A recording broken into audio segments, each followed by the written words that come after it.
Hello, Internet. Mr. BPG, working with EVMux, trying to get this live. Let's see where this goes. Mr. EVMux, trying to get this live.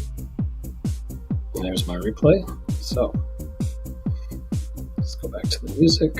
We can go ahead and turn that down. Thank you for tuning in. If you are tuning in, welcome to the show. We are here to work on the Booth Monkeys. I was getting my live chat going, making sure my stream was live, not before anything went going, and working on EVMux tonight. Shout out 7 Talents, all the work that we put in to be able to do these shows. We got Dre coming on later on in the show, and I'll be working on some of the Booth Monkeys edits that I've been thinking of. So where we left off at last video was something along these lines. I like the idea of Dre looking at the mall parking lot, empty theater to start the show, and then immediately transitioning back in time to when he was a youngster and when he was the projectionist, and doing a magical montage showing the audience what working as a projectionist used to be like. Kind of going into the nitty-gritty of being a film projectionist, loading film into the projector, cleaning, maintaining, etc. Just overall being a booth monkey and what it entailed. There's also a nice long voiceover dialogue that Dre would read, that Dre and I will probably write in just part of the rewrite. We want to go through all the dialogue and make sure it all sounds and acts normal. Some of it's a historical lesson talking about the history of what it was like to be a projectionist during some times of the year, and some of it's just looking back at that golden age of Hollywood when we used to. It's kind of a fun story. Back as a projectionist, when movies like Lord of the Ring came out, we used to do things like take one strip of film, and then we'd run it in one theater, and then we'd move it all the way through the projector, and you'd have 500 people in that theater, and then it would run the same strip of film to the theater next door. There'd be another 300 people in that theater and run the same strip of film to the next door. And it was an amazing thing. We had so much demand for some of these movies that were coming out when they were coming out that we used to have to load 3, 4, 5 copies of the movie. And sometimes we had 3, 4, 5 copies of the movie, but other times we'd have to put one copy of the movie across multiple theaters. And it was always fun. And just the act of loading film is beautiful. So I want to start off the movie immediately jumping into that. The act of loading film on screen and take it from there. With that being said, once Dre walks over to the projector and loads the film in, we're going to do everything up until the same old thing, showing the theater for what it is. There's a whole montage here talking about different parts of the movie theater and what to be looking at, giving the production designers some ideas. Christian and I have talked about in our pre-productions what we want to do is find ourselves a mall theater that is exactly closed, because that gets into the theme of what the Booth Monkeys was all about. What we were trying to do was find a theater where the mall is closed and then go ahead and run our production through there. And then decorate it, build it up. And then maybe, if the mall and theater want, we keep the theater open, maintain this sort of like film archive that I dream. But if not, it'd be a hell of a time to use the mall. And I got other ideas of how we can use the mall. But the main concept is just trying to tie a movie together with a lot of deep themes, but do it in a way that pays homage to the film industry while doing it in a way that also is fun and exciting and tells a deeper meaning story. So after the montage, we're going to end where we end before with Dre looking at the new movie theater being played. In the theater, they have the scene where Ed is naked and he's watching the trailer inside the theater. And then we were going to cut to the movie theater trailer, but then what I picture is just cutting back out to the theater and having the lights kind of fade away, just sort of a fade transition back to Dre at the very first scene of the movie.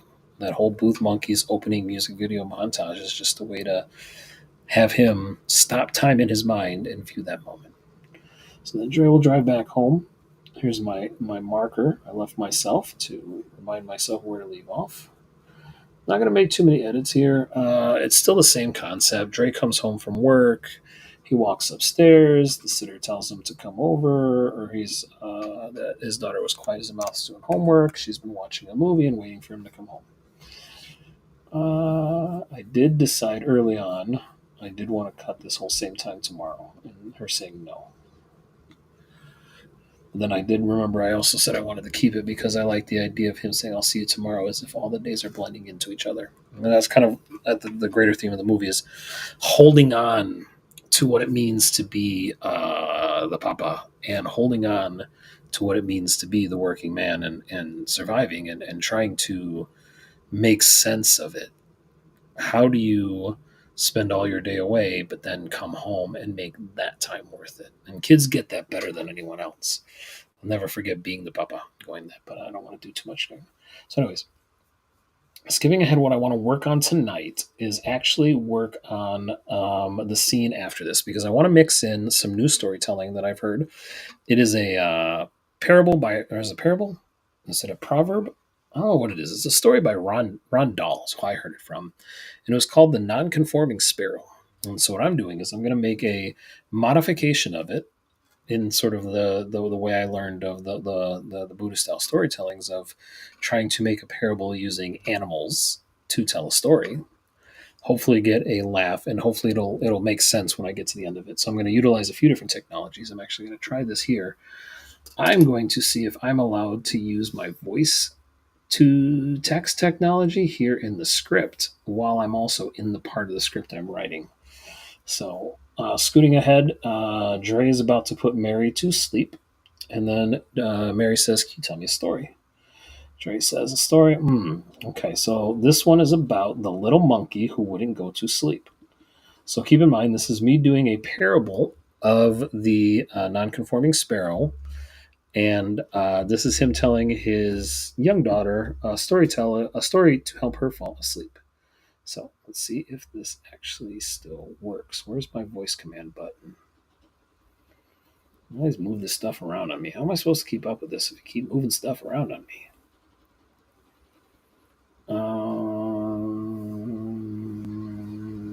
Yeah, right there. That's where I want to be. Now, how do I get to voice? Found a cert. Here's my voice. Okay.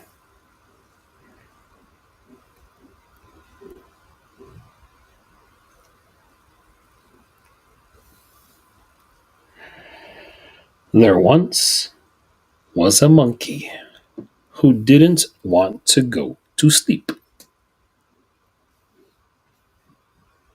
I'm going to pause this because I'm kind of excited. I don't get to do much voice to text, and I think me up here typing away is going to be kind of goofy. So let's just try this out for a bit. There once was a monkey who didn't want to go to sleep.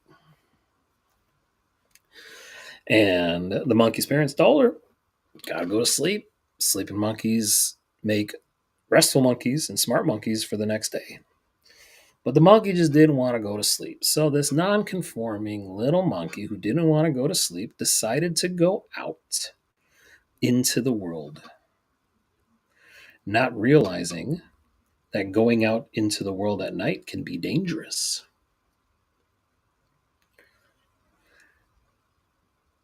When the little monkey was swinging from a branch, carefully it slipped, not realizing that the cool night had brought in a cold mist. Now, at the bottom of the canopy, under the jungle trees, the little monkey landed softly in some leaves, but realized it was very cold. It was so cold that it couldn't move. And it was the middle of the night, and it should be sleeping, but it was stuck at the bottom of the jungle. When suddenly it heard thump, thump, thump. Thump, thump, thump. The sound of the elephant came stomping through the forest. And the monkey, fearing for its life, too cold to move, held still and watched as the giant elephant stepped closer and closer. Thump, thump, thump. It says thump, thump, thump. Anyways, and suddenly the thump stopped. But the monkey wasn't squished. Fate had decided to save the monkey in this moment. But fate can be cruel. Because in this moment, Elephant decided to take a big old. Damn it, I forgot to hit the recorder again. I was so excited. All right.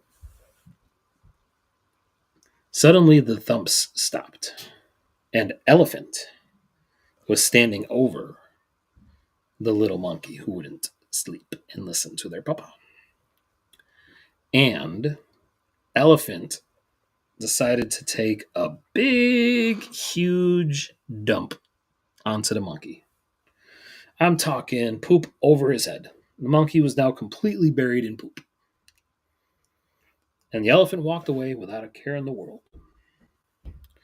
Now, Monkey, having survived this near death experience and getting covered in shit, decides to laugh and chuckle to himself as he wiggles free from the poop. Warmed by the poop, the monkey now feels so excited that he laughs and screams and makes a joyful noise.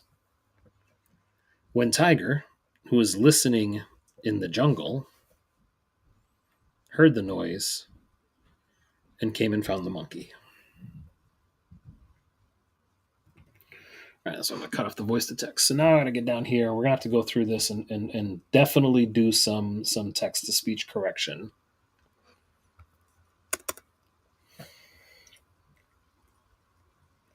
Okay, it's still loading up. There's the monkey. Okay.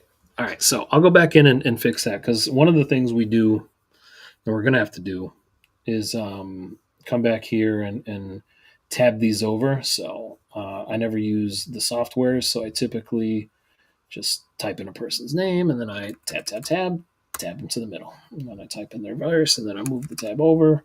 What usually happens is I'm actually moving these indents here. So throughout most of the script, everything is formatted as best as I can from memory on the old ways we used to do things. So you can tell me a story, and then Dre would say a story. Okay, and then that's where we'll get into the story. So I typically will tab this over here and go to the next line. Do all caps for their names, right? Yeah. Okay, so all caps for character names for when they're speaking a role. So I got Mary. And then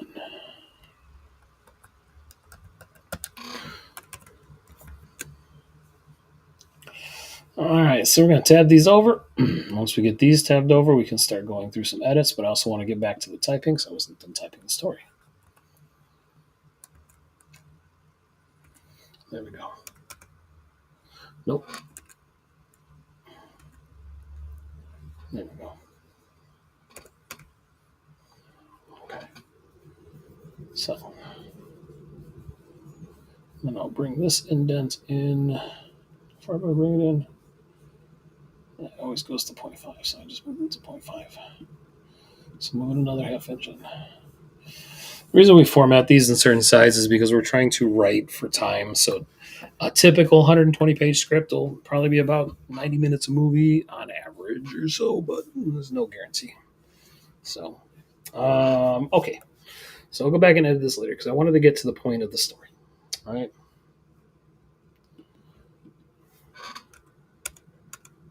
There we go. So I don't know if you've heard that story before. I heard that one on a YouTube, and it was I believe Ram Dass, and it was the non-conforming sparrow, and it was the sparrow who refused to fly south for the winter, and that sparrow who refused to fly south for the winter eventually found himself freezing to death in the winter air, only to be saved when the cow comes to poop on him. And then being freed from the poop full of excitement and joy, makes a noise, sings, calling to the attention the cat. The cat promptly eats the bird. And so I like the idea of coming back here to Mary with her face like, and then Dre has to say, well, no, there's three morals in this story. and go over what those three morals are, right? Moral number 1. Okay. Let's go back to that one.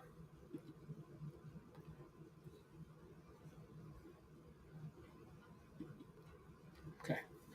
So, moral number 1. Moral number 1 goes like this: all of those who shit on you are not necessarily your enemy. Okay. We'll go back to typing. On that screen.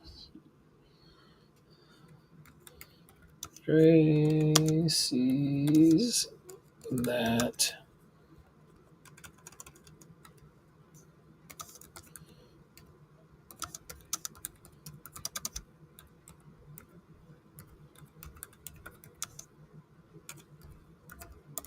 horrified face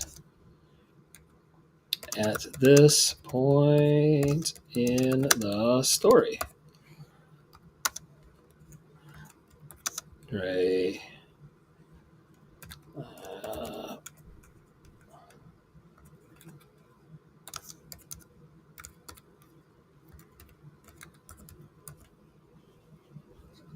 Oh no. Man, typing like this is tough. All right, so Tracy's married. There we go. So.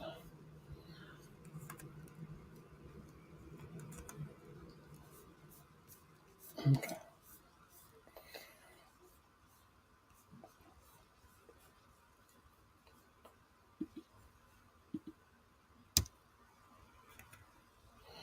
All right, satisfied, horrified. God, I can't spell. Horrified.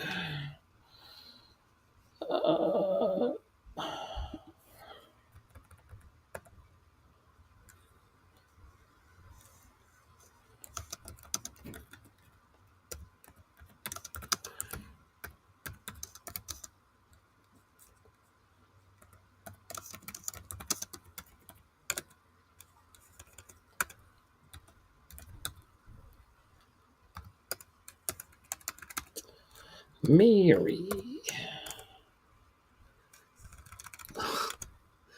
Sorry. No one's watching. They're not going to notice my dyslexic ass unable to type properly.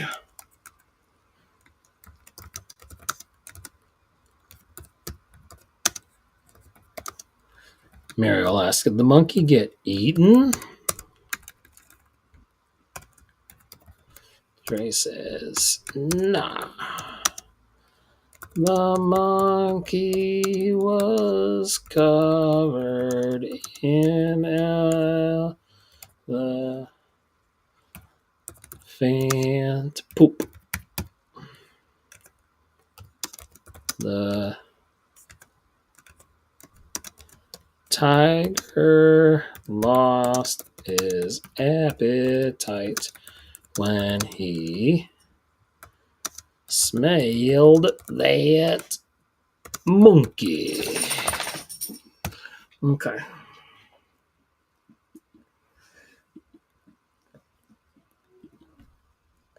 Uh-oh. Uh-oh. Uh-oh. Uh-oh. Something's overheating. Well, this is bound to happen, folks. Stand by. Okay.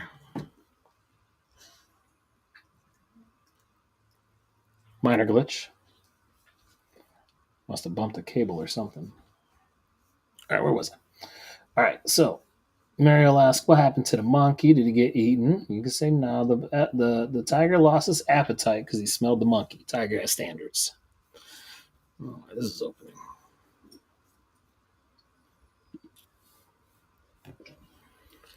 And then, but, so, that'll be there. So, this moral has, or no, wait, the story has 3 morals. Do you what they were?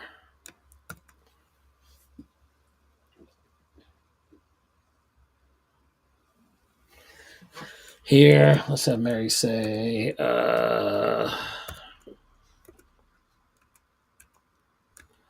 if you ever see a tiger in the jungle, hide in elephant poop.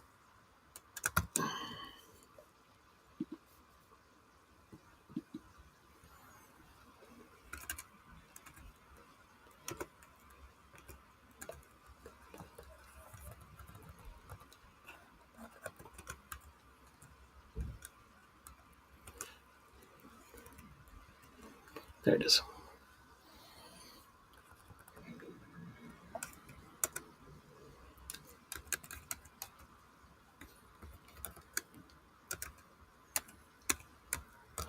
That is a good idea. But the first moral is to remember that not all those who shit on you are your enemy. I like to remember that in my own life. When people give me shit, try to make my life better. I've always said those tend to be the most real amongst the people I know and care about, because they're not willing to just put up with your shit. They want to see more out of you. They want to see the best out of you. So the moral of that story, the concept of the non-conforming monkey, would be: if someone shits on you, don't take it personally. Might just be an elephant letting himself go and didn't even know you were there. Okay, so then what's the second moral? All right. I forgot I'm typing. I'm not having a conversation. Jesus. Luckily, no one's watching. I'm sure someone's watching. Someday, somewhere in the future, someone might be listening to my voice just to fall asleep.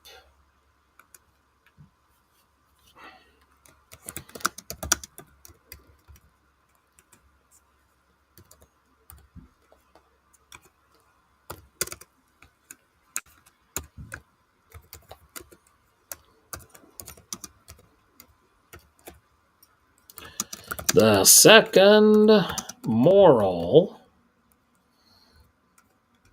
moral is that not everyone who helps you out of the shit is your friend.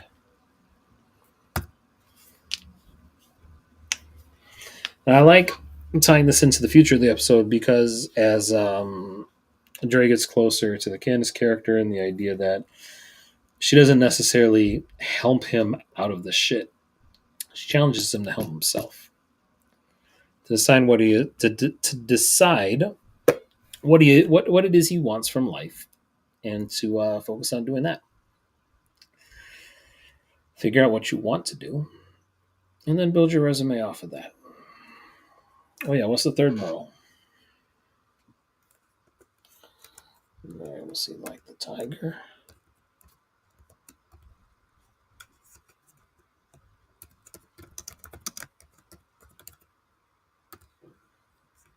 She has to say anything.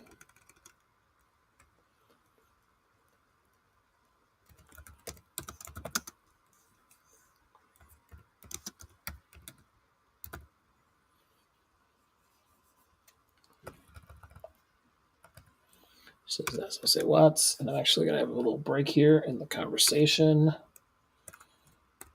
Nope, that's not my tab button. There it is. Dre stops and thinks to himself as he is free-minded.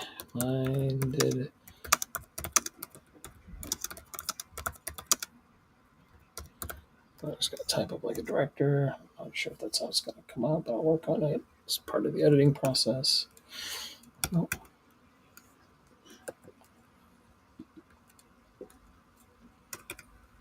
Okay. Mary says, what's the third moral?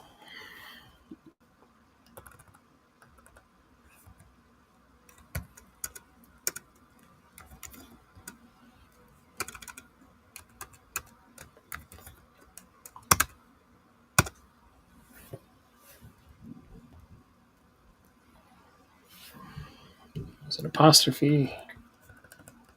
Yeah, I know it does. Sorry, I figured it out myself. That if you are in over your head, buried in shit, it is best to keep your mouth shut. And I think that'll make a nice scene transition here for Dre to try to all right, it's bedtime, kind of that deal. I need this to move over. All right, so put this here, move this over the indentation.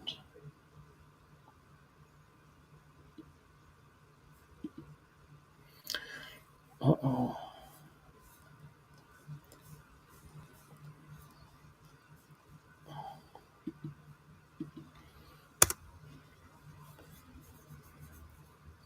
Okay, so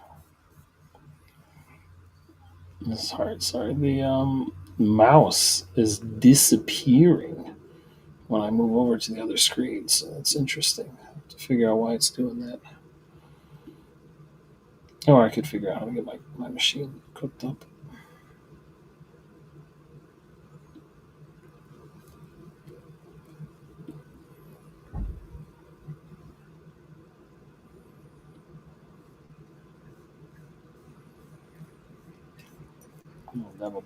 Oh, still 5. All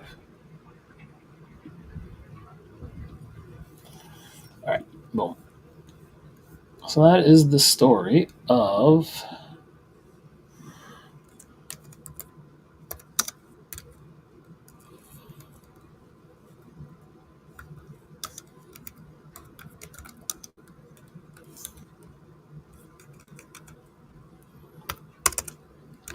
fade transition. I want there to be a fade here because that's going to bring us into the next scene, which will be him thinking he's knocked her out through the rubbing of the shoulders and finding out it didn't actually work. I realize these are not over enough, actually, because they always add that extra half-inch margin. From what I remember, was we had that extra half-inch margin. Nope, don't do the whole thing.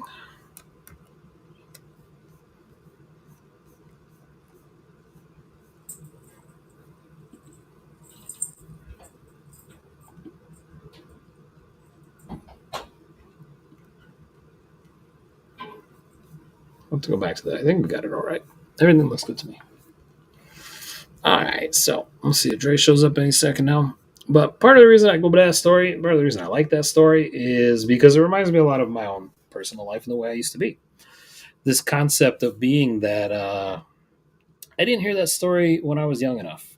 No one told me that once the elephant shits on you, you're supposed to keep your mouth shut and quietly figure out your life. I spent a lot of my time in my youth complaining about how twisted the world is, how unfair things are, how unright it is, and in doing so, drew the attention of a lot of interesting characters, we'll say the least. Some of them nice, some of them not so nice. And some of them get me, and others want to see me in pain.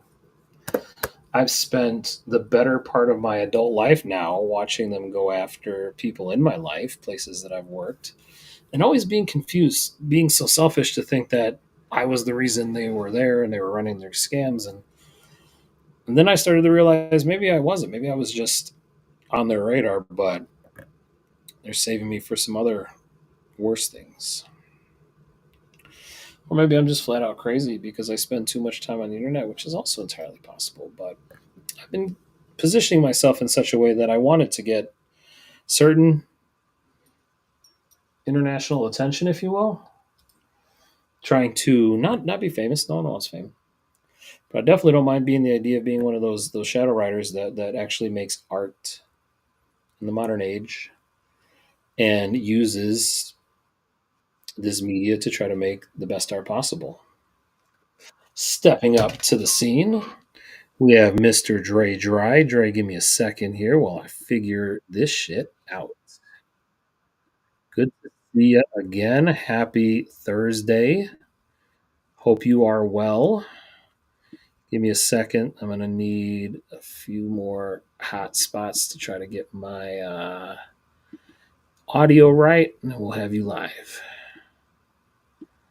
Okay, stand by. Boom, boom, there.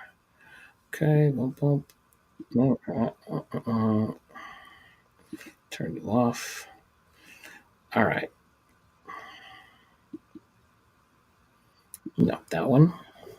Okay. Think I'd be more prepared knowing you was coming. Hmm. Oh yeah, I'm coming. Okay, rerouting audio. Check, check. Can you hear me? 1, 2. Yep. I can hear you back. Okay, cool, cool. Hey, so what's up? Nothing much. Just put the kiddos to bed. Yeah, Try to put them in bed on time today so I can get on here. yeah, that's good though. What's your Yeah. technique? What's your technique? Man. Um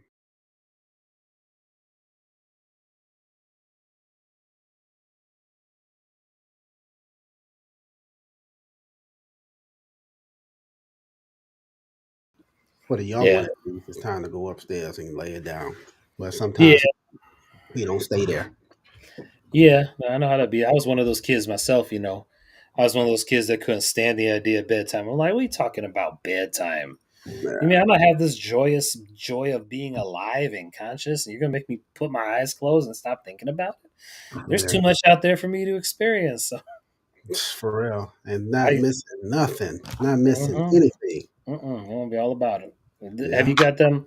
I remember when mine were at a certain age, I learned this trick. I tell other dads, I tell them, you gotta teach them to love reading because number one, when a kid reads, that is quiet time in the home that most parents forget exists after a while. When you get kids, they just like to make noise. They love to hear themselves. Yeah. But you get them to read their shit, get a little bit of quiet time, which is good. Plus, not only I think when you teach a kid to read, you're teaching them the basis of just that joy of reading, and after that, everything else is good. Yeah. They're gonna want to learn more if they have that joy inside of them. Hopefully, so Yeah. that was Yeah. my method. But like I said, it didn't always work. I mean, shit. I remember when my kids got older, they would come hanging out. They'd be up till 2, 3 in the morning doing their thing, having a good time, and I was just like, you do your thing, sure. So, Yeah. but Yeah. consistency is good. That's kind of where the change of what happened with my booth monkeys when I was writing was I thought back to being a parent and I realized that the through line I was missing when I wrote it when I was younger was not making it as much about that stress you feel being a parent, trying to Mm-hmm. provide for your kids, go to your jobs all the time, do your thing all the time, and still be there and be present with them. Mm-hmm. Because that's something I remember my kids, we would go to the playground and I'd see other parents on their phones, not paying Yeah. attention, and other kids would come join me and my kids, like, "Hey, you guys are having a good time. I want to be that." And it's Yeah. about that being present because I think the adult life is so hard on people. It Yeah. asks so much of you. All Yeah. right. All right. So let's get to the writing part. Did you share with me a script and I can pull that up on screen? Or you want me to start one? Yeah, you can start with Okay. Give I me a few just have seconds. the for mine, I just had the ideas of it and Yeah, we're gonna work on that. We're gonna work on that in some detail. I want to yeah, start asking some questions, yeah. and then we'll work on it together as we go. So, step one: what is your output? If you were to take this script and say, "All right, I want to see it on TV. I want to see it in the movies," where do hmm you see this project? I see it on TV Okay. where there's no um blocking my, the creative flow of, basically like somewhere where I can say what I want to say, like a stream or you know Okay. I'm, HBO. I'm okay. I was gonna say yeah, because then TV is a wide brand, and obviously yeah, you got to think about that because I mean TV they that's kind of owned by the bosses of the country. You know they only approve certain stories, and so in some cases, not only that, but just the money involved in TV, they're gonna want to. I don't know how you say it. It's just like you have to fit within a box. It's just hmm fine. As a writer, that's part of the game, I think. That's where I feel like I always failed at the game is I never took my writing stuff seriously enough to be like, okay, I'm gonna write something, put my name on it, and then send it. Yeah. So is that the output you want to get out of what we work on here? Is to be able to say, okay, I'm gonna put my name on a script and then go from there Uh, to TV, and you're saying you want it to be prestige TV, as I understand it. yeah, yeah, So yeah, prestige TV would be yeah, like you said, is anything that gives you more creative liberty and less restrictions within limits. yeah. So then you texted me something. Let me see if I can transfer that text on screen real quick. Let me get out what I was doing before. I always use this half hour before you get in to log in and make sure everything's working. hmm And then once I know it's working, then I start just talking shit about booth monkeys. I've been Yeah. adding scenes here and there. Okay, here's what you came up with. Let me type this and send it to myself. But while I'm typing and send it to yourself, I'm gonna put you full screen. Why don't you tell the audience that might be watching, or just put it on camera for us? Pitch the idea, beginning to end. Here's my idea. Number one. Tell me what you think. Just go. Yeah. So, And my idea is this sports anchor, right? And he's has everything for him, money, everything he could want. He goes to work. People greet him on the side, or people greet him on his way to work because he works downtown Chicago, right? So people recognize him. So they give him dab. Hey, what's up, Marcus? That's who I was gonna call him, Marcus. And everything's good. He's at work, laughing, smiling. But every once in a while, you will get that. Oh man, something's wrong. Like either, like I said, either mental health or something. Like he got everything for himself, but it's just not enough. It's not making him happy. So he has two friends. One is Nicole, and the other one is David, or Aaron, I believe, or something like. And so they meet up for lunch one time, and um, they talk about it, but they say things aren't right with him, so they try to talk to him. But in all, it's about him masking his mental health. Showing that everything's okay on the outside world, but as soon as he step into his own little world, like at his house, condo, whatever it's going to be, he starts to break down and feel it. Um, so he's trying to go through life trying to deal with this situation because with mental health you can't just erase it. You have to find avenues to be able to cope with it. You know what I'm saying? So that is what's going on with him. That's all I have right now. So I thought if that gives a good vision on. yeah, no, legit it does. Let me see. Hold on. Let me make.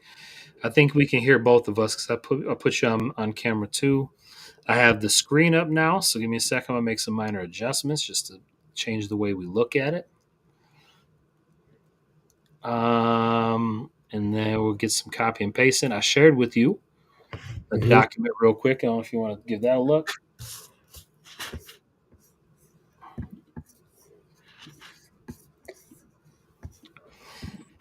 All right. I think honestly, Dre, mental health is one of those things that I mean, shit.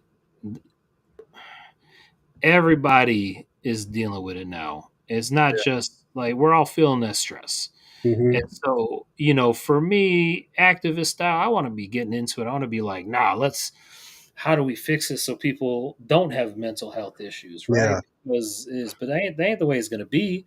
The No. reality is you got to find a way to function and make it work. So, Hmm. um, with this being said, one of the things I suggest we work on next, and something you should work on while I'm working in the same time, would be is let's talk about this pilot.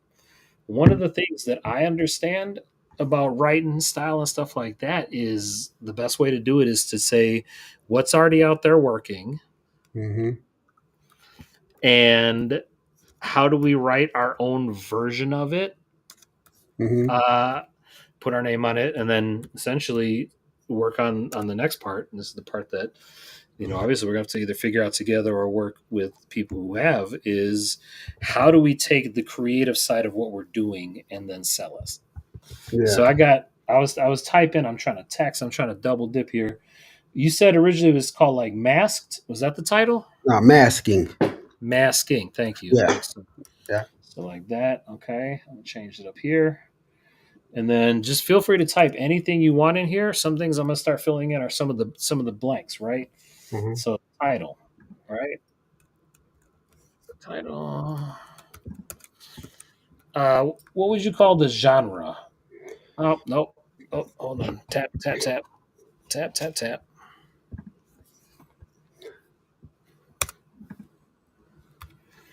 Or I'm trying Three. to find the where I can where you shared the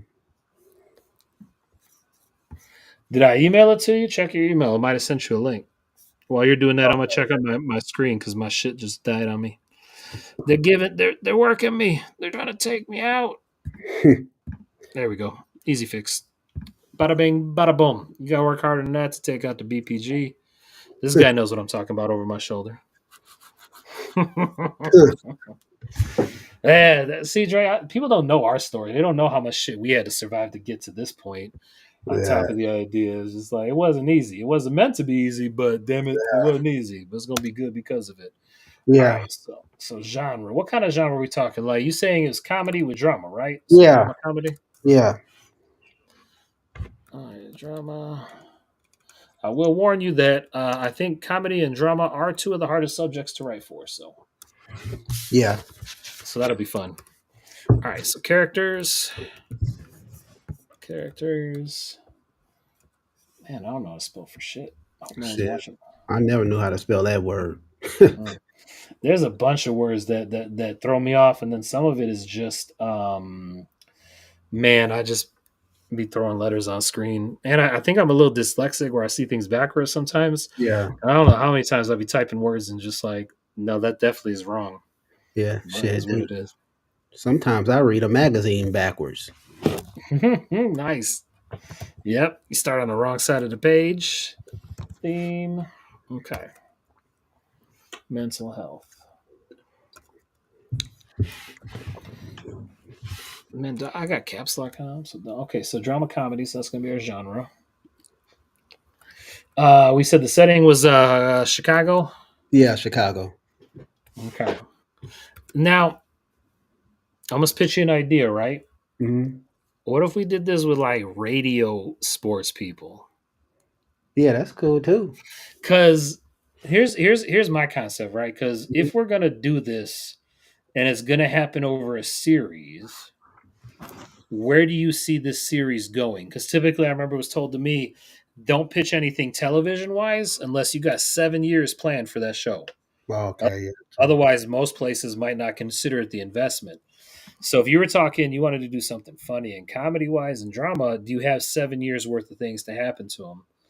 And I was thinking comedy wise, and honestly, just from a mental health wise, I have Hmm. to talk to some of these radio guys. But radio is one of those industries where it's like it's always like TV's little brother. Yeah, People always kind of gave radio that little cold shoulder, and I think it could be interesting to play up like, all right, so Marcus is a former baller. We're not gonna say which ball. We're just gonna say baller. He is famous enough in the city, and I think in radio, man, it's just like you have so much opportunity for comedy with the fact that like radio shows get all kinds of regular people calling in and yeah, making I was just gonna scenes. say. Yeah, Yeah, so acting that a fool, calling, talking shit. uh-huh. And then, so you could Yeah, also have characters who are in sales talking about like how hard it is. You can't say that. We got to get the cheese people on board, man. We're just south of Wisconsin. Like there's got to be politicking that happens at the station. There's got to yeah. be like what do you call it, like conflict. Like I could imagine like the Oh, TV guys having a softball game with the radio guys. That could be a whole episode. Is like, oh, it's softball season, we're gonna do softball season, don't take it too seriously. Like, okay, so yeah, I don't know how that fits with your idea for the character, but there was something when I remember you pitching it earlier that was one of the ideas I had. yeah. I mean, shit. Anything goes Okay, until okay, we. All ideas can go out there until we slim it down to what we really going for. okay. How do you want to start it? Where do you? How do you figure? So I have to look up the formats because it's been a Mhm. while, and they probably done some changes before. But what I remember there being is I always do this. I'm gonna go back to my white blank page method. Du-du-du-du. I like drawing outlines and then going from there. Yeah. So act one, cha cha cha. Act two, cha cha cha. Act.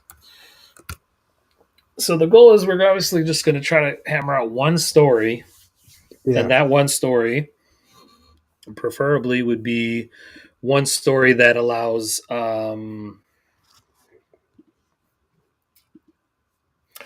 one story that allows for all of the characters to be introduced, the setting, the Mhm. concept, and then from there, do you picture it being formulaic and repetitive, where it's just like each story introduces something, or are we going to follow Marcus on a more of a journey where?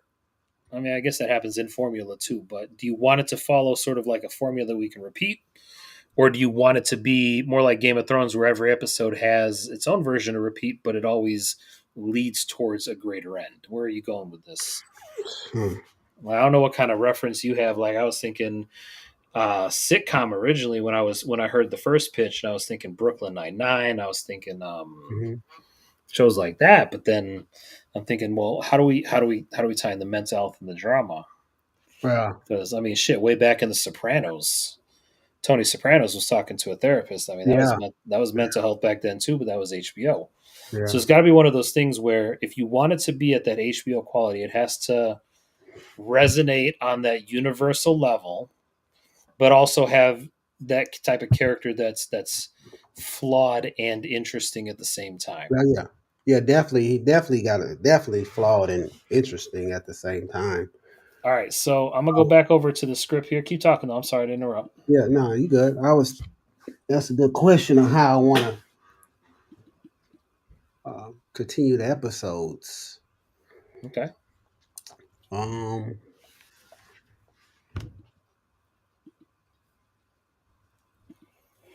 That's kind of what a lot of tonight's going to be is a lot of questions for you and us yeah, trying to figure out what are we going to do because after we get this outline done from this outline we should be able to in about hopefully a week or two get at least a draft done, at yeah, least a full first draft that we could look good on and say okay, take this to editing and then figure out all right, who's shopping scripts, who do we get this to, how yeah, do we get this in front of somebody that they might take it serious and actually want to buy into this. So yeah, mm. yeah. I don't know if I want him to. conquer something. Well, he's got to conquer that mental health demon, Yeah, right? yeah, yeah. So let's At start least. talking. So talk about Marcus, right? We're gonna say mental health demon. I'm just gonna use that for now, Mhm. unless there's a better phrase that comes in. But you see how I'm tabbing these people. Yeah. So then, what is Aaron like? Like, what is Aaron's role? So we can go back to Marcus. Did you want him as a ball player, or do you picture him different type of media? Marcus. Yeah. Um, Definitely background in sports. I Okay. don't know if it's professionally or college, possibly college. Okay.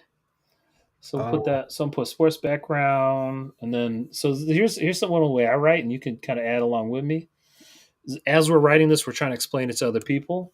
Anytime you write anything or think of something, I like to put it in there. So we could do like college star, but average pro. yeah. Could have Man, played like semi-pro or yeah. overseas or something, and Okay. something like that. Just didn't You quite make it. That's why he went into talking about sports since he couldn't actually have a career in sports. Something like that. okay? Um, whether it's football or basketball, I'm not quite sure. Yeah, we can Yeah, get to that. That could be one of those things where I don't know. I guess it does matter to the player, right? Because they always say like the basketballer is different than the footballer is different than the yeah, tennis baller. I mean, yeah. So in I a would, way, but I guess we don't have to sit to anything yet. yeah, All right, what else you got? Keep filling in these blanks. I'm just gonna keep doing this. I put because we want to do this. We want to get the characters down there, who they are, what they do, so that as we start writing them, we can always reference back to these notes. And we want to write as many notes as we can today, starting with title and stuff like that. So, and anything you type, it'll show up there. We'll just keep typing along together, I guess. yeah. Don't let me Looking at my notes. don't let me talk too much. Candace No, said you afterward. good. She said afterwards, like, "Man, you talk too much. You won't let Dre talk at all." I'm like, "Oh, I was nervous. I was trying to be a show host. I was trying to do the interviews and Yeah, uh, yeah. Let me. How you doing this?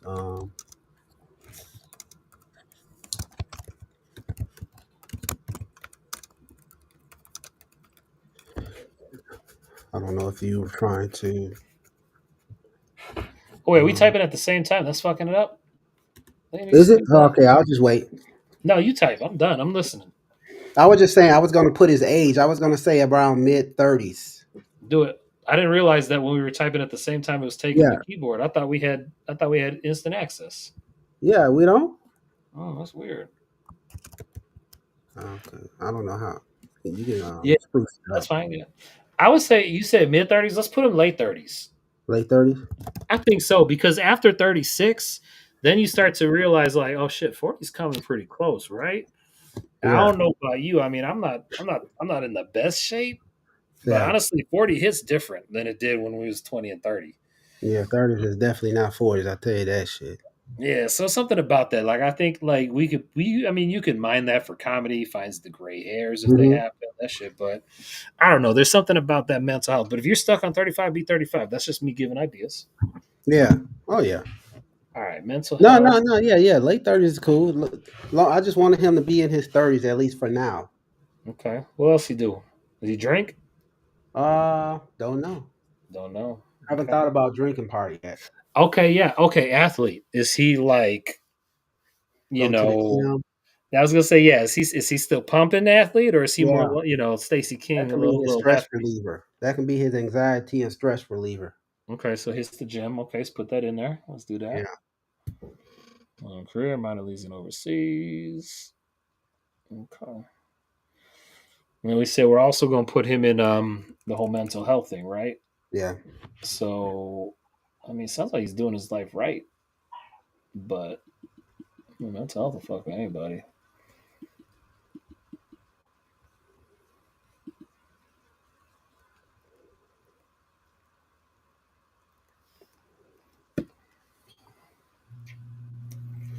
I was trying to put some of these notes in here too.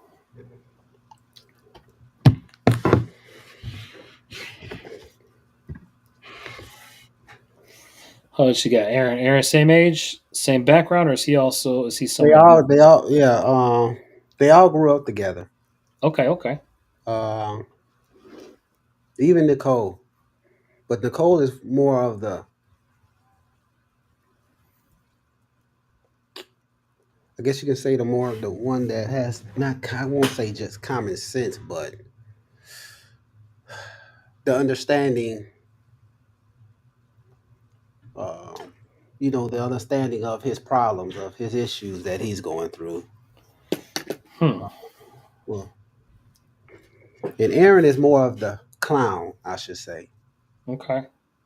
So Aaron could also be like that guy pulling him back into maybe because he's got to have something, right? Like he says, mental health is basically things are working out, but he doesn't feel fulfilled.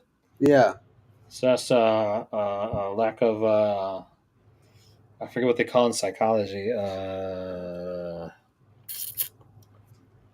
Man, I hate it when words don't come to me anymore. for real. Yeah, Mark is like I said, he goes to work, but work and family and gatherings and things like that. But every once in a while, you'll catch him uh, going through a quick emotional.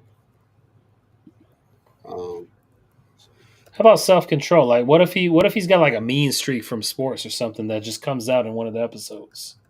yeah, true. Yeah, Yeah. Okay.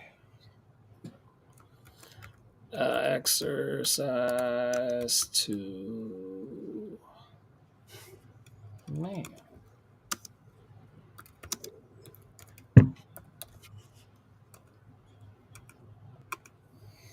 I'll put that under mental health demon because that's one of those things that I mean you could sort of build around as just like I said we find our character. We always find our character sort of in a comfortable place, and the point of the story is to see how they respond when they're moved out of that place of comfort, right? yeah, And so in this case, I think it would be good if we stick to one of these things. Is just sort of like show that day to day. I hate the cliche of waking up, the alarm clock, and all that shit. So I don't yeah, necessarily want to go there. I'd almost want to start it either him doing this, like being on a radio show talking, we get to know him a little bit there. And then maybe we cut to our first scene and it's after the show where we can see him sort of getting along with everybody, doing all these things. It's like, oh, you gotta head down to this donut shop down in West Side of Chicago in 20 minutes for blah blah blah. And then it's when he gets to that spot, that's what yeah, blows him up. Something happens that triggers him. He yells at somebody, makes an ass, and yeah, hmm. yeah. Something that, yeah, I wonder if like Nicole is she working with him, or is this something like maybe th- because their core friend group, he just comes back to her afterwards? Because I'm gonna let my side show. I've never been famous enough to know what it's like to have everybody love you like that. I've been just regular old non-playable character BPG, sort of minding my business. So I don't know what it's like when you walk in the streets and people are there, and kind of what that does to you. But I have talked to a lot of people, especially if they say the Hollywood stars. A lot of them get that mental health too because you get this idea that they are like what they are in the movies or in the cinema, yeah, what you see on screen, but they're yeah, nothing like. It's that thing of like I'm not who you think I am yeah, based on what you've read and what you've seen. We should write that yeah. down. Especially those ones with those unforgettable characters that they play and they can't get away from it. Mm-hmm. Like a Urkel is, or you play your character so well that people can't see you doing anything else. That's true. You can't see the difference. You know? Happens to a lot of actors. I remember I hear all the time people are like, "Oh, you can't be nothing else. You got to be that person. You got to be afraid of that." A lot of actors will like turn down roles because they're like, "I just don't want to be the bad guy every time, or I don't want to be Yeah, this, or I don't want to be that." You know what it is. So, yeah. uh, down. That's my screen. Okay, okay. Um.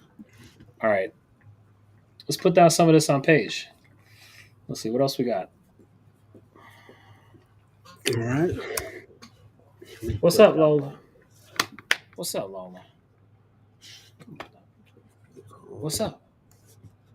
What's up? mm, High five.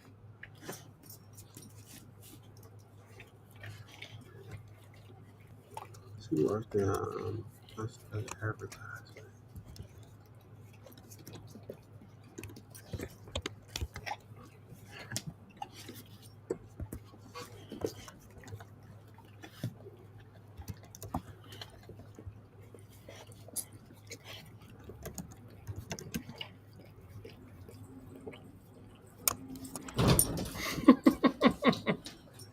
You might want to check out Lexington Law because they actually sent me money. Did you use Lexington Law? Yeah. Hold on to that. I'm being yelled at. Yeah, sound like it. Yeah, same here. I get yelled at too. Shit. It's that year 10 love, babe. It's just like one of those things where it's just like you're gonna be around someone so much before you just get comfortable enough to be like, hey, fuck you. Yeah, Okay? you fucking That's up. sometimes you need to hear that. I need to hear Yeah, that a lot. I like it when people. I always said that I need like 3 people in my life. I need one person who's gonna be there to keep me exercising like we used to, playing ball all day like we used to back in the days, yeah. whatever it was. I need somebody there that knows how to manage my talented side and sell me the way I'm supposed to be sold. And the last person I need is to just slap food out of my hands before it can go in my mouth.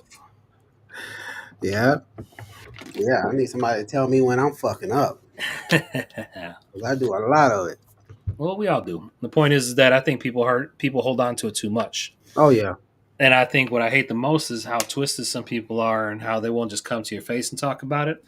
They always got hmm, to come through the side. They always got to be in the shadows. It's like, yeah, y'all realize you got a reputation for a reason. There's a reason we don't trust you and we don't even want to talk to you or have you help us. There's a oh yeah, reason for that. So y'all earned that reputation, and still, you just want to sit in the shadows and talk shit about me. Talk shit, spread dirt on my name.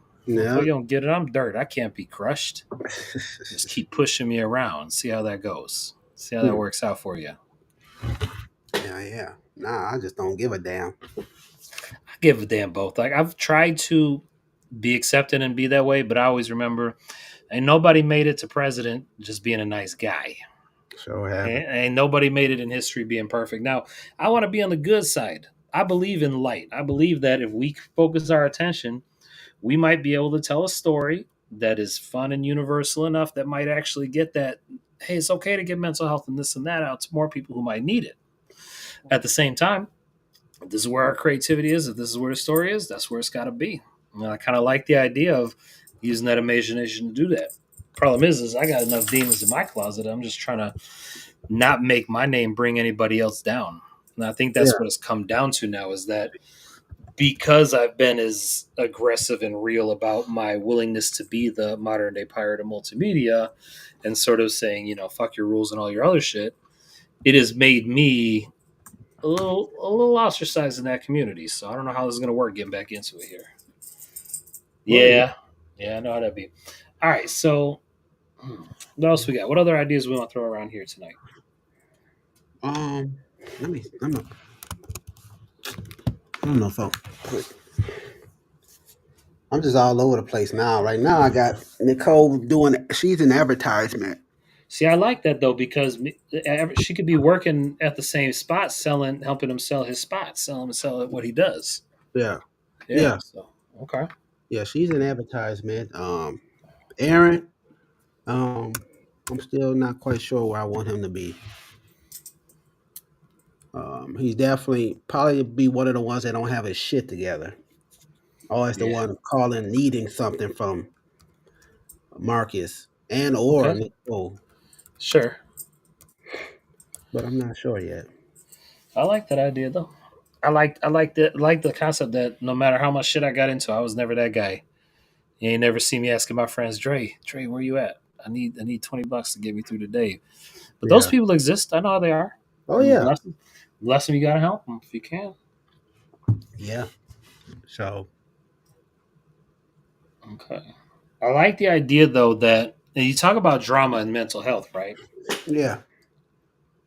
Again, a lot of this we should be writing down, but whatever we don't write down, because I'm streaming this, we'll have access to it. If we want to go back, we can look at the transcript and copy and paste anything we like. We could just rewatch this or just use it as future reference. But I like the idea of Marcus and Aaron having to have, I forget the word, but this is what we're doing. It has to have some kind of drama. Yeah.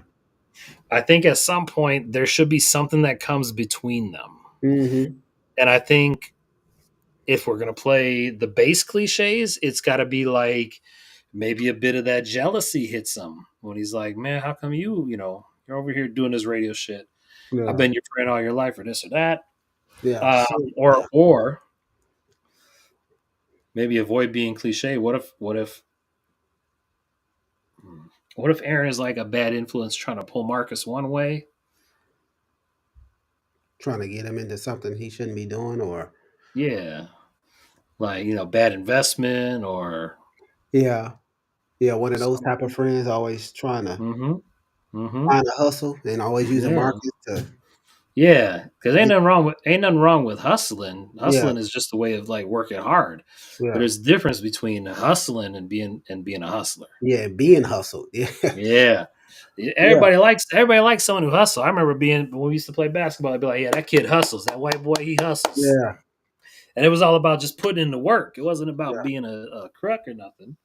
But I like the idea maybe that could be a thing of like, as we get to introduce this main core group, Aaron could be that either I need to the point where he can't take it anymore, or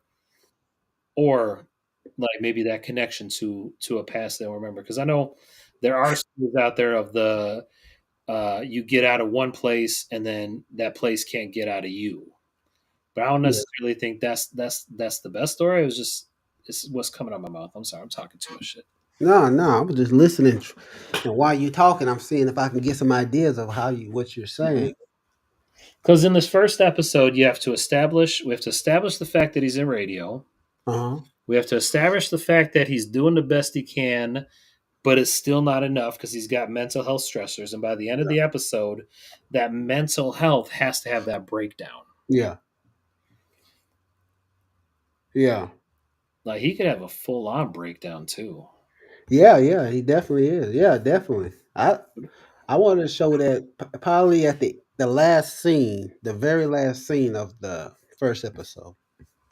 See, and I think it's got to be one of those things where it's like I think we should do it in a way where it's private, Yeah, yeah, yeah, but it's minor. It's like you can see him breaking, but he's not going to break in public yet. And I think that could be that whole concept of like if you are going to do it as a series, you have to put something in there that gets people hooked early on that you can build on and pay off. And I love the idea of him having that mean streak that by the end of the first season maybe he ends up in a hospital and they're like, hey, you can't yeah, do, you gotta do counseling now and this and that. And so it could be a person who doesn't necessarily take their mental health seriously at the beginning and doesn't realize that they have that mental yeah, health bomb ticking away inside of them. yeah. Yeah, I already visioned kind of what I want to happen um when he do I don't know if at the end of this episode or whenever, but it's not a full breakdown, but You already got it's some just ideas? yeah. Like what happens? What are you talking about? Type it. All Let's right, the go. very last episode when he's done, not the last episode, but the end of the episode, like he comes in the house, right? House, you can tell like something's wrong with him. Like we don't want to show, we don't want to tell, we want to show, right? So in the in his house, it's a mess. Nothing's clean. Um, shit is all over the place. So then he sits at his couch. I don't know if we can read if he reads a message on his phone that he just gets his alert or something like that. But whoever it was, he just ignored it, put it on silent, or turned his phone completely off, and he sits down on his couch and stare at the reflection in the mirror, right? And then he's thinking stuff while he's staring at himself, and you just see tears rolling down his eyes. Um, and that'll be the end. That's the fade out right there.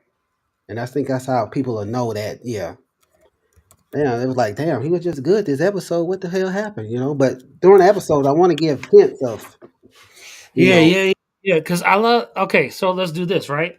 Let's make it a point. Marcus, I'm gonna put it under the mental demon. In public, dude is happy and engaging. I think it could definitely be set up around like a big moment in his life, like a sponsorship deal, and that could be exactly that. Like he gets home, like you say, we start off. Kind of, you start off. You don't see his home. You see him at work. You see him at all these places, and dude is happy. Not hmm only is he happy, he's that dude that people want to see happy. yeah, Only for you to finally get into his personal life, and like you said, show don't tell. hmm It's a mess. He ain't caring for himself. And even though, like, I'm still in this mindset of like the pictures being um so Can you not. take me? Yeah, You drive me that morning? yeah, of course. Or do you want me to drive you to work and I'll Uber? I got you. I hate that place, but I'll go anyways. What? As long as I don't have to go in, I'll just wait outside there. I don't know what I'll I got. just Uber. I told you I'll take. Oh my god, Dre. she in one of them moods. I know them moods. No matter Yeah, what you say. yeah. There was no right answer there. At least I got the cat in here now. That's what I'm. Yeah, Anyways, I think that's. I mean, I'll have to retype the bullshit I type, but I like the idea of that. If you allow the show, the story in public, the hit at the end is the fact that even though things are working out, something ain't right, and I think we should be able to hint towards there being something else going on in him. yeah, yeah, That'll probably come out later. yeah. Well, like that's the thing. That's what I want to. That's what we can work towards on. What that issue is what's giving him this I don't know. mental breakdowns every once in a while. What is it that's giving him Well, this mental health issues that's going on? I don't know yet. I still don't know. Could it be a death? Could it be sugar. Well, something of that short? but I know with. Here's the thing: is like when it comes to depressed people, if they're depressed, if they're angry, that's better than them being happy in a way. Hmm. Yeah. In a lot of cases, once they're in that end happy, is because they know they made that decision. Hmm. And so I think I like the idea of him masking, of him covering it up as he goes about his day. I think we got a decent setting. What I think we should do, in addition, is keep filling out these bullets with every idea you can think of about each of these characters, and then I'm gonna put in like B side characters. I'll be just slapping buttons over here. Where do I put it? Yeah. So like if we have our main friend group, right, these are our three main characters. There's got to be a whole B set of characters that interact with them on a regular basis, people who work at the station, whatever it may be. Yeah. Could be his boss or. Right. He might have a manager or agent who does things. Hmm. Yeah. Yeah.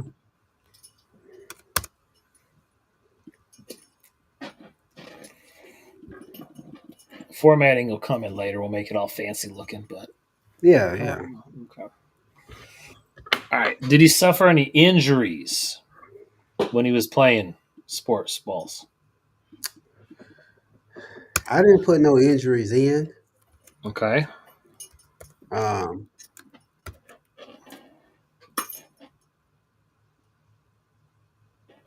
I didn't put no injuries in.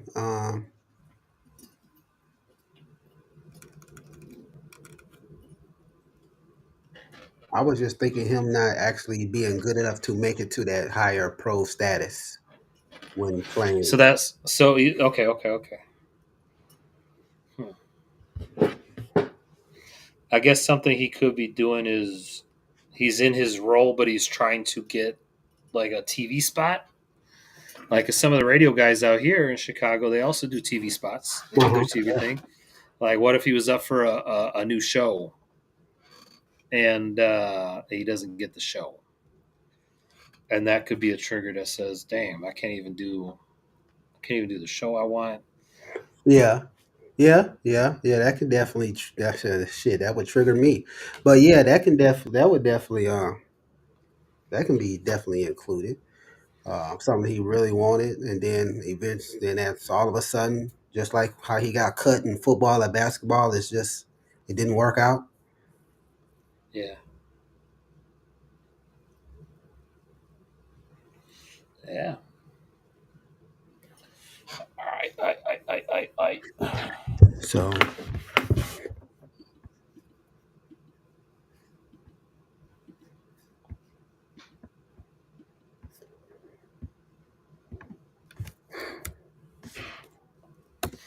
Hey, Ron.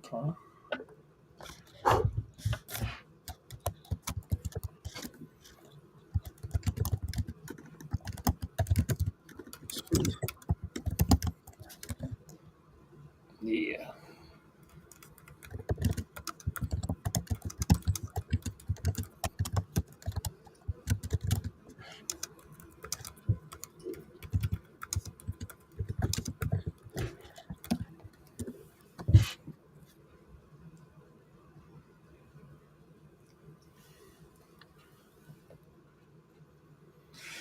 Hmm. What if you went to lunch with somebody who was more successful and accidentally talked shit?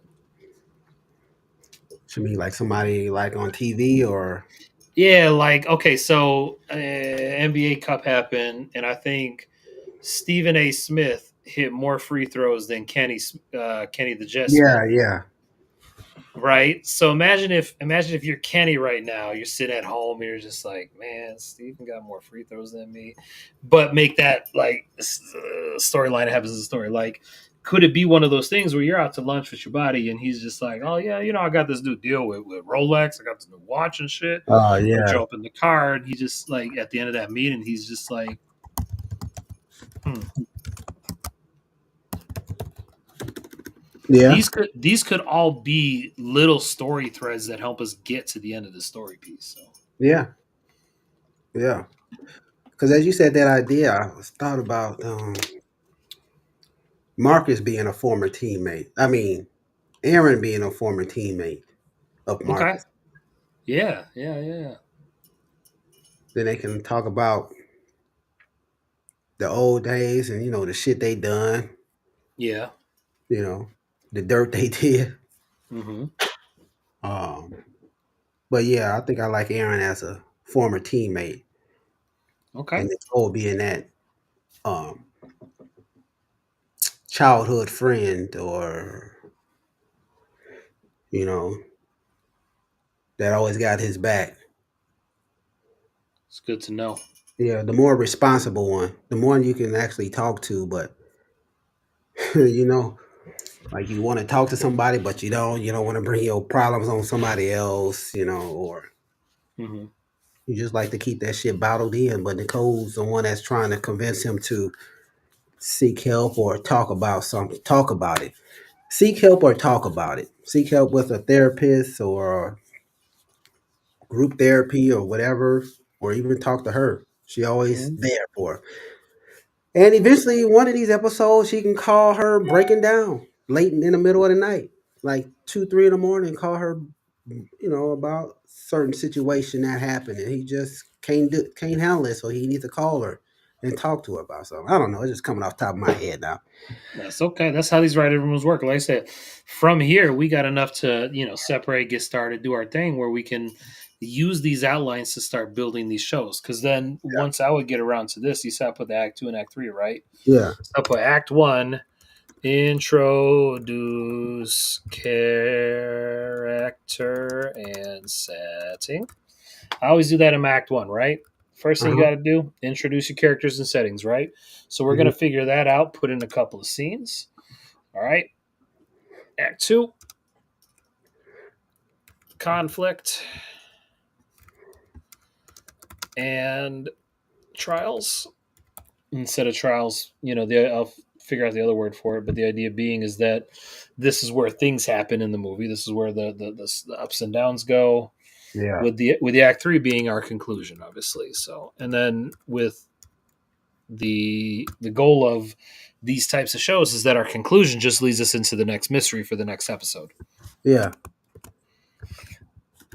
Which, yep, that's going to be the fun part. Like where do we go from here? Is like he going to end up being fighting crime on the mean streets of Chicago? I Yeah. don't know. Yeah. Uh, we'll see. We'll see where it goes.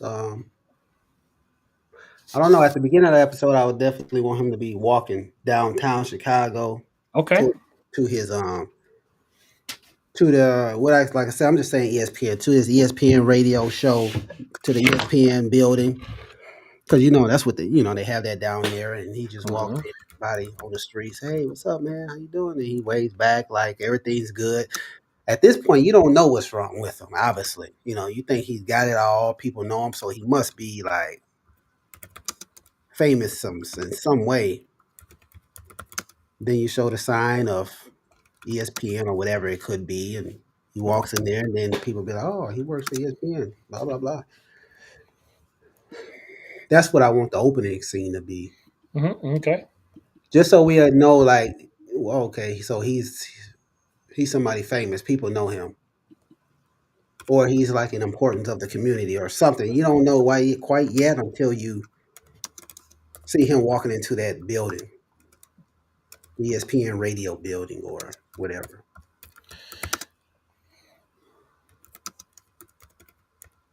Yep. Okay. Just throwing it out there.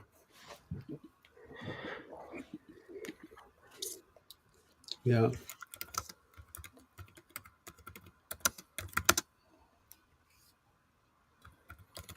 Okay.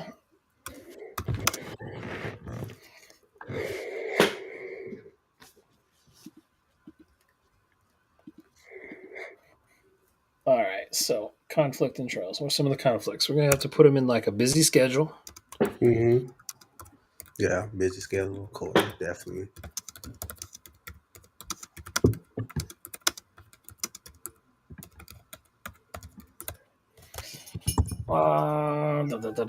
Actually, the conclusion is basically like we said. I think there has to be something along the lines of like, I don't know, somewhere in that act there has to be some sort of like trigger where it's like when he gets home and it's just like he kind of has that moment where, being real with everybody, there's got to be moments I think in everybody's life where you actually stop and tell yourself, do I even want to keep going with this bullshit? No matter Yeah, how successful I get, am I ever actually going to be safe and secure? yeah, Security and safety is just an illusion we tell ourselves.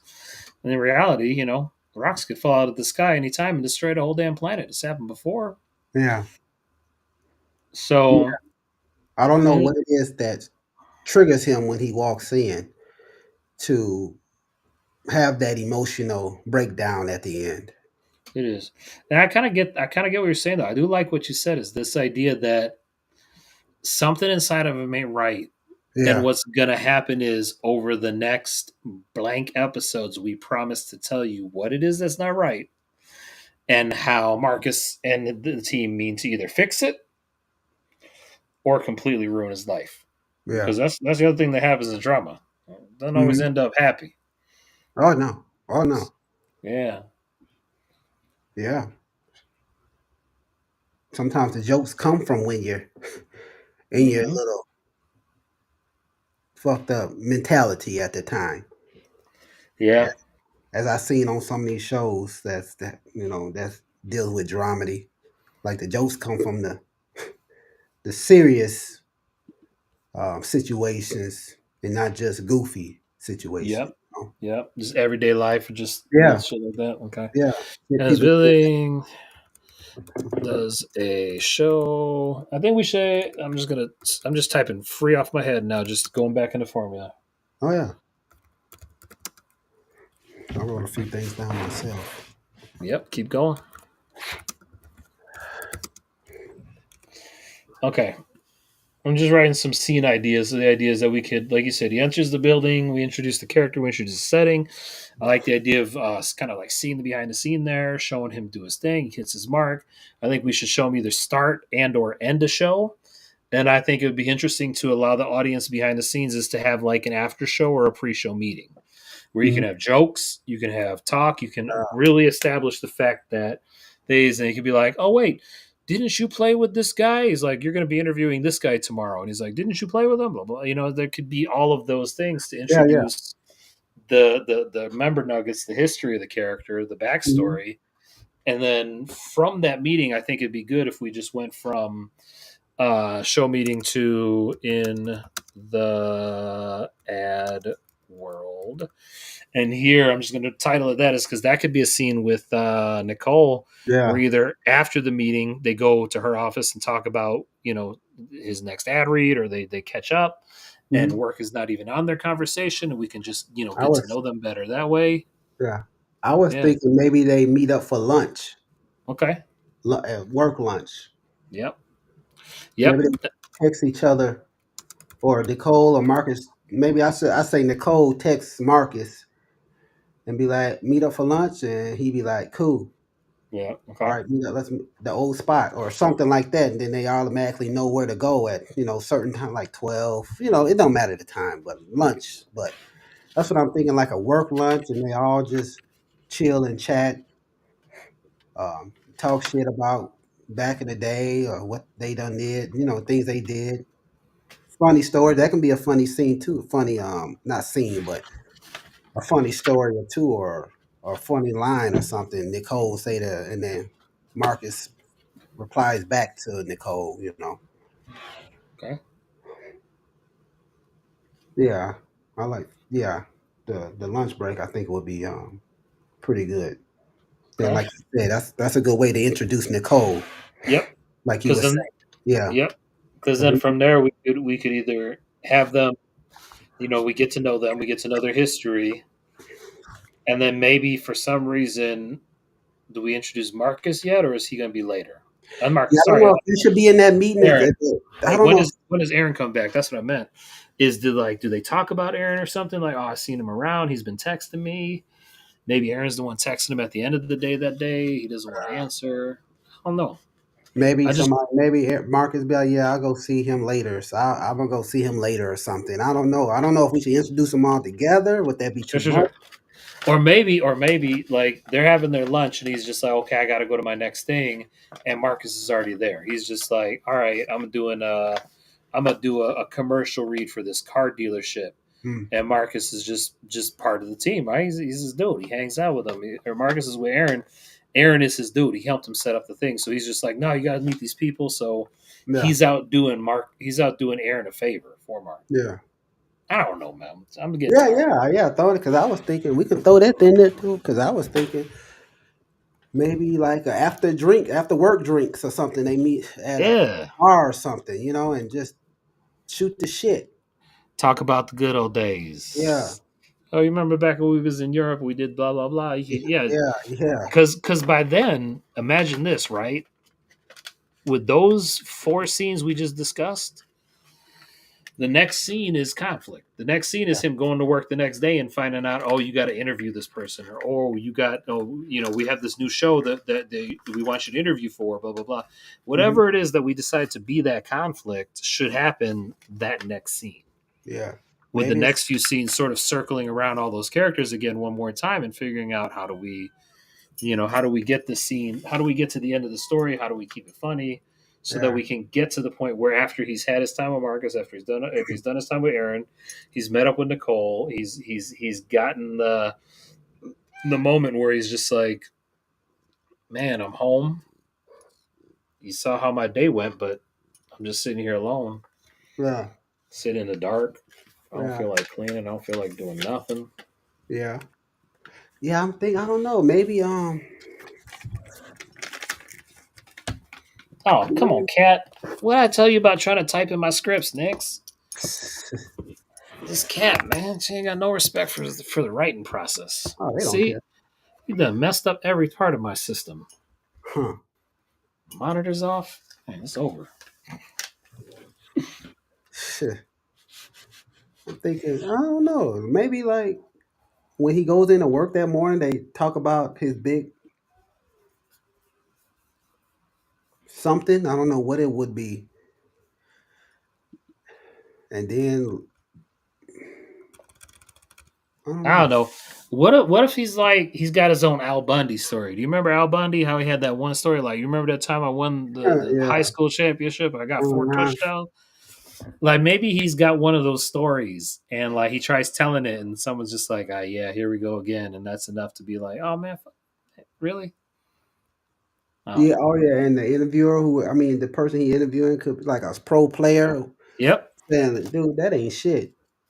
yep, Dude, you ain't do shit.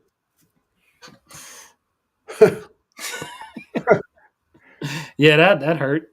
That Yeah, hurt. but how that's gonna affect him at the bar and then going See, that's the thing. Is like I figure.